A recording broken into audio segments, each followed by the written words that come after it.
Chapter 9. The Most Confidential Knowledge. The Supreme Personality of Godhead said, My dear Arjuna, because you are never envious of me, I shall impart to you this most confidential knowledge and realization, knowing which you shall be relieved of the miseries of material existence. This knowledge is the king of education, the most secret of all secrets. It is the purest knowledge, and because it gives direct perception of the self by realization, it is the perfection of religion. It is everlasting, and it is joyfully performed. Those who are not faithful in this devotional service cannot attain me, O conqueror of enemies. Therefore they return to the path of birth and death in this material world. By me, in my unmanifested form, this entire universe is pervaded. All beings are in me, but I am not in them. And yet everything that is created does not rest in me. Behold my mystic opulence.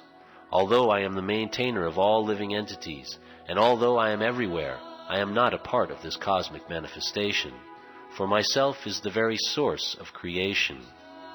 Understand that as the mighty wind blowing everywhere rests always in the sky, all created beings rest in me.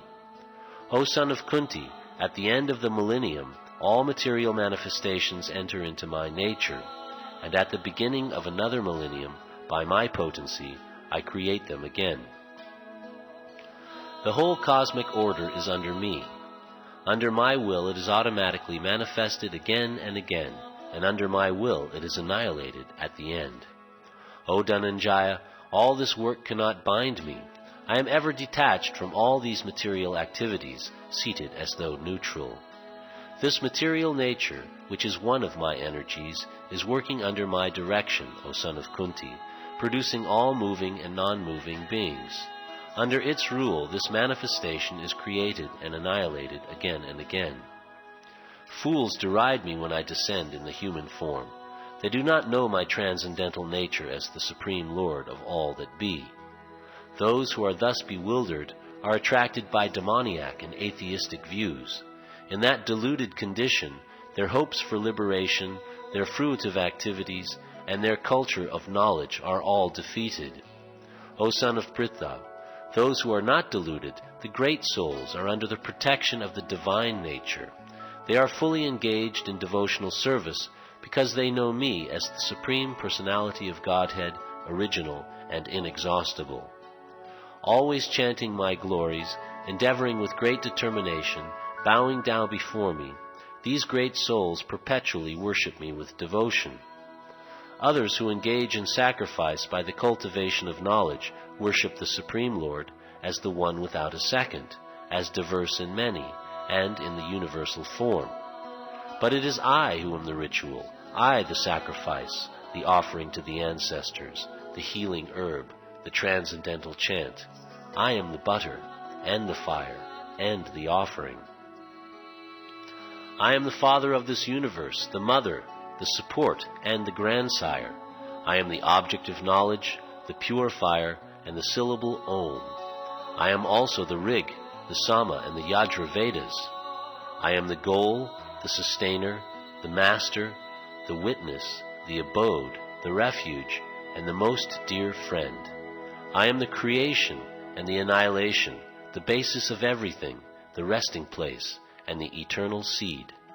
O Arjuna, I give heat, and I withhold and send forth the rain. I am immortality, and I am also death personified. Both spirit and matter are in me. Those who study the Vedas and drink the soma juice, seeking the heavenly planets, worship me indirectly. Purified of sinful reactions, they take birth on the pious heavenly planet of Indra, where they enjoy godly delights.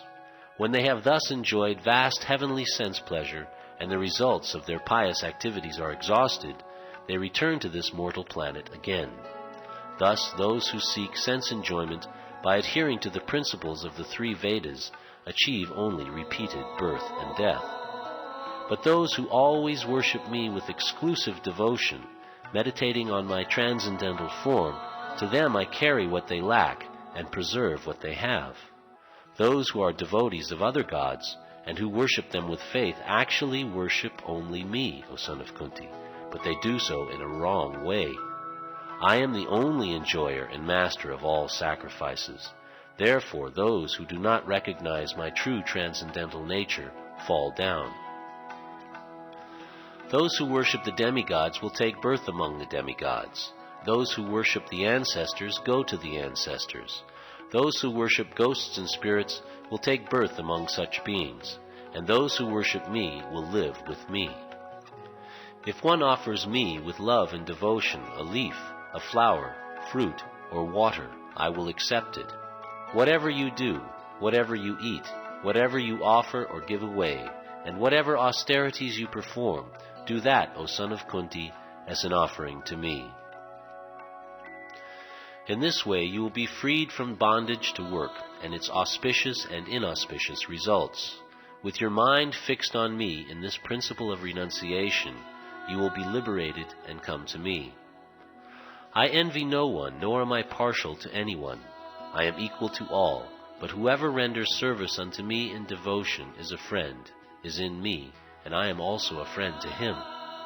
Even if one commits the most abominable action, if he is engaged in devotional service, he has to be considered saintly, because he is properly situated in his determination.